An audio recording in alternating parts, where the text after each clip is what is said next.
Teka muna mga kapatid, magnilay muna tayo.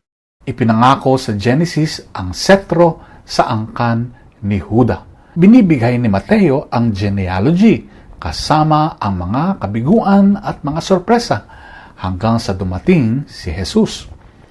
Isinusulat ng Diyos ang kaligtasan bilang kwento ng pamilya, hindi isang fairy tale, ha?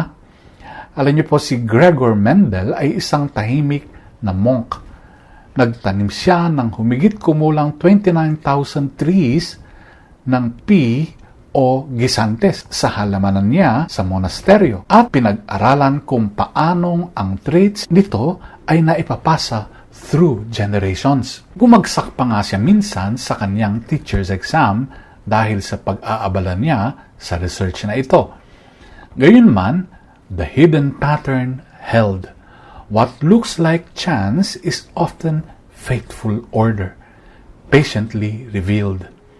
Ganyan din ang genealogy ni Kristo, mga taong banal at mga salarin, hari at dayuhan. Nandyan sina Rahab, Ruth, David, tao ng exile. Yet, grace threads through. Ang kwento mo rin, kapatid, ay hindi basta halo-halo, ha? Ngayong panahon ng Adbyento, hayaang si Jesus ang tumindig sa ugat at hilumin ang mga sugotang linya sa ating lahi. Ito ang hamon sa atin ito ngayon. Number 1, name one family wound and bless it instead of cursing it. Number 2, carry one ancestor's virtue on purpose. Maaring hospitality, courage, or piety, or prayer. Maybe. Number 3, start a new trait today. Maybe reconciliation. Alam mo, the true king has come. In him, the family tree still flowers. Pagnilayan po natin ito.